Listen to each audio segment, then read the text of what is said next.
I'm Bob Bastine. I'm a senior fellow at the Georgetown Center for Business and Public Policy. It's been an extremely stimulating discussion. Alyssa, you said, I think I quote you correctly, we have to take a hard look at the old frameworks, at the bedrock principles. It seems to me like you guys have been doing that. To listen to Alan and Emery, who says that yes, we have now the basis for working on future market access issues, that we've gone a long way, and I'm wondering what does actually remain to be done, or is it incremental? We learn after 3 or 4 years, or 2 or 3 years of experience, what the loopholes are, what the lacunae are, and then we work again to close them. But it sounds like a very strong basis has been laid. Emery, quickly, why does not the privacy agreement between Commerce and the EU provide some measure of succor for for companies like American companies that are being tested by data privacy commissioners? So if I can just quickly respond to your first comment. I think that, when I say we need to look at these foundational principles, what I'm getting at is that, again, digital is entirely cross-cutting now. It is infected every chapter of our trade agreements.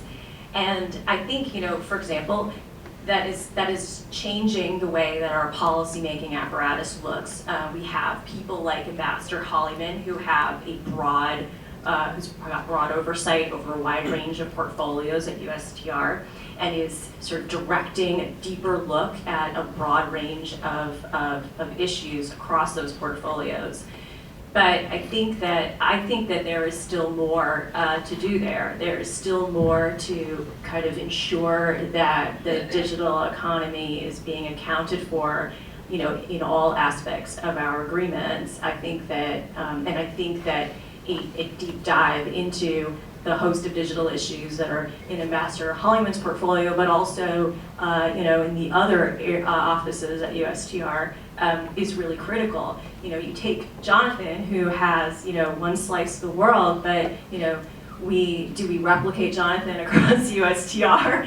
Do we put someone at the top who can kind of make Jonathan, make him go to every single meeting at USTR? I mean, we have to figure out how to make the digital issues sort of embed them deeper into the host of work that USTR does across these issues.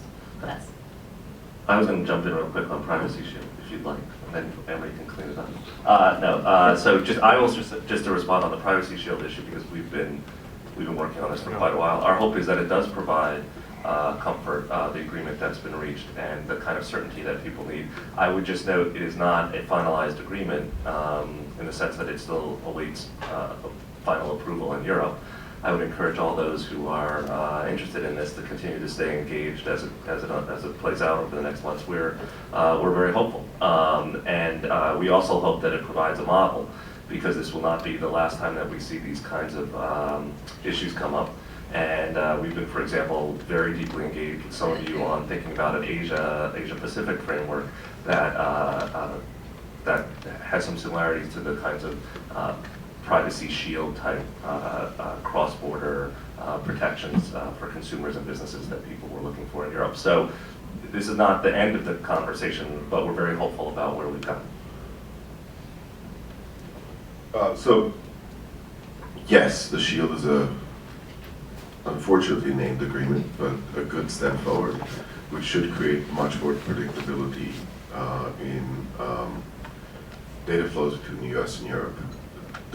There are potential problems out there, potential court challenges to it, and in addition, the Europeans have just passed new legislation on data protection, which will come into effect over the next couple of years.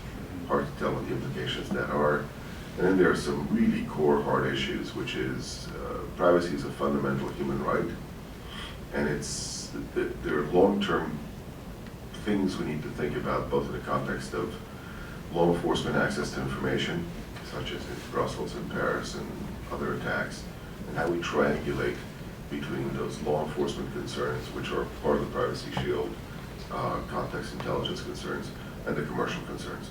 So those are some of the complexities ahead of us. I think we've got a really good foundational agreement in place right now. I hope it will be sustained and approved by the Europeans and we can go forward.